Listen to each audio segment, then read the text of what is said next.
আসসালামু আলাইকুম। সো সবাইকে আমন্ত্রণ জানাচ্ছি আমার কথা শুনবার জন্য। আজকে একটা টপিক নিয়ে কথা বলবো, সেটা হচ্ছে হাসিনা ফিরছেন নাকি ফিরছেন না, অথবা আওয়ামী লীগের ভবিষ্যৎটা কি, একটু নির্মোহ দৃষ্টিতে আলোচনা করতে চাই। আপনারা অনেকেই জানেন এটার উত্তর, আবার অনেকেই হয়তোবা জানার পরেও হয়তো জোর করে চাপিয়ে রাখতে চান যে আমি শুনতে চাই না, আমি শুনবো না, এরকম একটা ব্যাপার।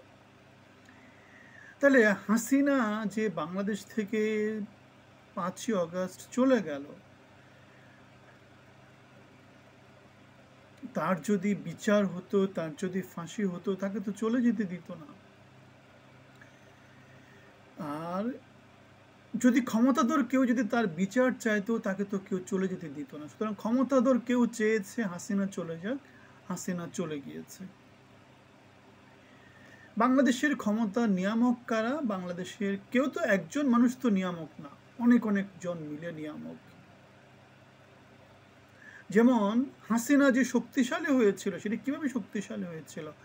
তার দলের লোকজনের সাপোর্ট নিয়ে, প্রশাসনের সাপোর্ট নিয়ে, আর্মির সাপোর্ট নিয়ে, পুলিশের সাপোর্ট নিয়ে, সরকারি কর্মকর্তা কর্মচারীদের সাপোর্ট নিয়ে, বহু রাজনীতিতে বড় বড় প্লেয়ার, চায়না, ভারত, আমেরিকা, ইউরোপীয় ইউনিয়ন, ফ্রান্স, সবার সাপোর্ট নিয়ে তো সে এত বেশি শক্তিশালী ছিল। অথবা ইউনূস সরকারকে যে আমরা বলছি বাংলাদেশের ইতিহাসে সবচেয়ে দুর্বল সরকার, কেন বলছি?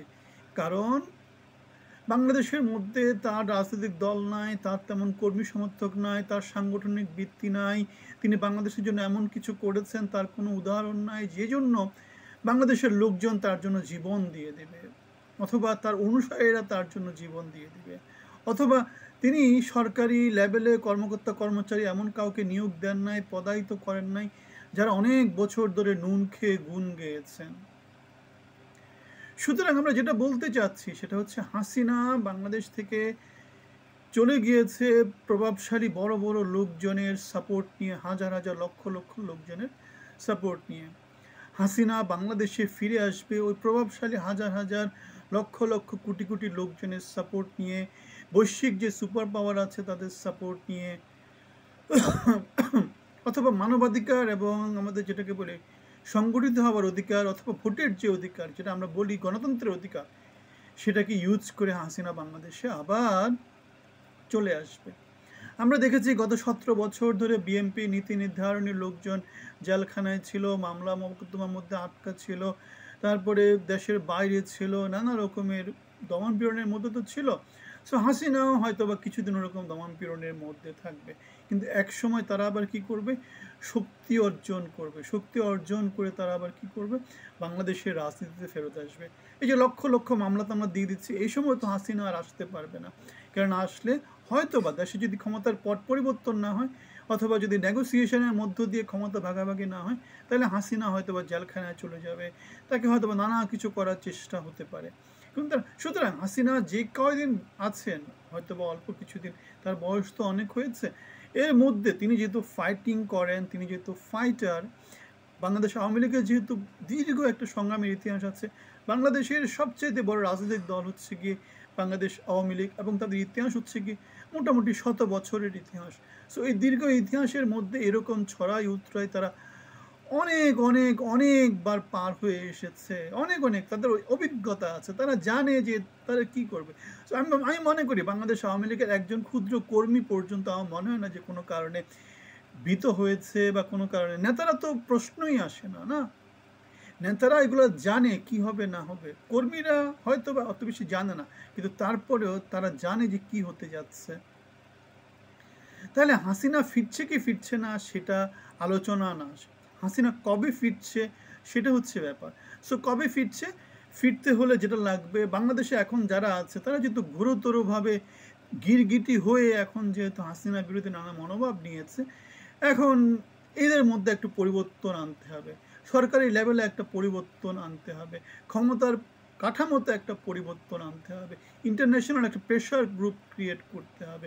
বাংলাদেশ যে একটা ব্যর্থ রাষ্ট্র, অযোগ্য রাষ্ট্র, সেটা নিউ ইয়র্ক টাইমসে যে রিপোর্টটা আছে সেই রিপোর্টে দেখা যাচ্ছে যে বাংলাদেশে মাথাচাড়া দিয়ে উঠছে ধর্মীয় উগ্রবাদ। সুতরাং বৈশ্বিক পরিমণ্ডলে ওই জিনিসটা ধীরে ধীরে আসছে।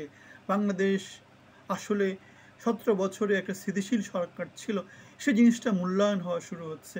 বাংলাদেশের যে জিডিপি যে কমে যাচ্ছে, উন্নয়ন যে থেমে গেছে, বিনিয়োগদের চলে যাচ্ছে, এগুলা ধীরে ধীরে হাসিনার আমলে যে বিনিয়োগ আসছে, জিডিপি বেড়েছে, উন্নয়ন যে অনেক কিছু হয়েছে, লুটপাটও হয়েছে, সেগুলো ধীরে ধীরে কি আসবে, মূল্যায়িত হয়ে থাকবে। বাংলাদেশে বড় বড় প্রজেক্ট, মেট্রো রেল, তারপরে রূপপুর পারমাণবিক প্রকল্প, মাতার বাড়ি, নানা রকম অনেক কিছু যে তারা করেছে, অথবা শিক্ষা প্রতিষ্ঠানের জন্য অনেক অনেক ইউনিভার্সিটি করেছে, হয়তো হিউম্যান রিসোর্স, মেধা, যোগ্যতাকে হয়তো প্রাধান্য দেওয়া হয়নি, কিন্তু চেষ্টা করেছে। তারা নানা রকম কিছু মাথা নিয়ে আসছে, ব্লক চেইন, ফোর্থ আইআর, এটা ওটা হাজার হাজার জিনিস কিন্তু তারা নিয়ে আসছে, স্যাটেলাইটের কথা নিয়ে আসছে। এই যে ওয়ার্ডগুলো যে বাংলাদেশের সমাজে আসছে, বাংলাদেশ যে ওই জিনিসগুলো চিন্তা করতে পারছে, এগুলোই তো বাংলাদেশকে দিক নির্দেশনী অনেক কিছু যে তারা করেছে সেটা স্বীকৃতি। এখন বাংলাদেশে গত 8 মাসে আপনি এমন কি নতুন নতুন শব্দ শুনেছেন? কিছু শুনেছেন সংস্কার ছাড়া? এবং সংস্কার কি করেছে? গাদার সামনে একটা মূল্য ঝুলিয়ে দিয়েছে, এই তো। এবং সংস্কারকে তারা কতদূর নিতে পারবে? যারা নিজেরাই সংস্কারের কিছু করতে পারছে না, মেধা যোগ্যতাকে প্রাধান্য দিচ্ছে না, তারা সংস্কারের কি করবে? তারা উন্নয়নের কি করবে? তারা চিটাগাং কেন্দ্রিক সমাজ তৈরি করেছে, হাসিনার মতো, গোপালগঞ্জ কেন্দ্রিক সমাজের মতো। সুতরাং পরিবর্তন এরা কি করবে? তাহলে আমরা দেখতে পাচ্ছি বাংলাদেশ হচ্ছে লঙ্কা এবং রাবণের গল্প। সেই লঙ্কা এবং রাবণের গল্পের মধ্য দিয়ে তারপরেও বাংলাদেশকে একটা স্থিতিশীলতা দিয়েছিল, একটা উন্নয়নের পথে হাঁটিয়ে নিয়ে গিয়েছিল।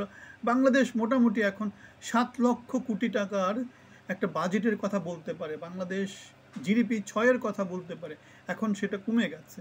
সুতরাং বাংলাদেশ এখন মধ্যম আয়ের দেশে যাচ্ছে, কিন্তু সেখানে গিয়ে বাংলাদেশ কি করবে? এই সরকার সেখানে বাংলাদেশকে নিয়ে যেতে পারবে কিনা, বা বাংলাদেশের যে অবকাঠামোগত উন্নয়ন সেটা করতে পারবে কিনা, গত 8 মাসে আমাদেরকে সেই ব্যাপারে যথেষ্ট সন্দেহান করেছে। সুতরাং যে কথাটা বলছি, তারা আওয়ামী লীগ এবং হাসিনা বাংলাদেশে ফিরছে, কিন্তু কবে ফিরছে, শক্তিশালী, কত শক্তিশালী হয়ে ফিরছে, সেটা হচ্ছে ব্যাপার। তবে আমার কথা হচ্ছে কি, আমি যেটা বিশ্বাস করি, বা আমার যেটা অ্যানালাইসিস যেটা বলে, বাংলাদেশ আওয়ামী লীগ, বাংলাদেশের অন্যান্য সরকার, গভর্নমেন্ট সরকার হোক অথবা ইউনুস সরকার হোক, গণতান্ত্রিক সরকার হোক, নির্বাচিত সরকার হোক, তারা যদি বাংলাদেশকে উন্নয়নের পথে নিয়ে যেতে না পারে, বৈষম্যহীনতার পথে নিয়ে যেতে না পারে, মেধা যোগ্যতার পথে নিয়ে যেতে না পারে, আগের সরকার থেকে বেশি স্থিতিশীলতা না দিতে পারে, দমন পীড়ন করে মানে আলটিমেটলি দেশের স্থিতিশীলতা রাখতে হবে, 5 বছর পর পর নির্বাচন দিতে হবে, ভোটার অধিকার দিতে হবে, এগুলো যদি নিশ্চিত করতে না পারে, আওয়ামী লীগ সরকারের যে উন্নয়ন কার্যক্রমগুলো ছিল সেগুলোকে ছাড়িয়ে যেতে না পারে, আওয়ামী লীগ সরকারের মন্ত্রী এমপিদের যে সমাজে ইনফ্লুয়েন্স ছিল সেটাকে যদি ছাড়িয়ে যেতে না পারে, বাংলাদেশ আওয়ামী লীগ, শেখ হাসিনা খুব দ্রুতই ফিরবে এবং বিশাল রকম শক্তি নিয়ে ফিরবে। তখন তখন আমাকে আপনারা দোষ দিবেন না, ঠিক আছে? সো সাম্যতা, মানবিক মর্যাদা, ন্যায় বিচার, সবাইকে নিয়ে চলা ইনক্লুসিভ দেশের দিকে আমাদের হাঁটা উচিত। অন্য কোনো পথে গেলে বাংলাদেশের জন্য সমূহ বিপদ অপেক্ষা করছে। মন্তব্যতে জানাবেন আপনার অভিমত। ভালো থাকবেন, ধন্যবাদ।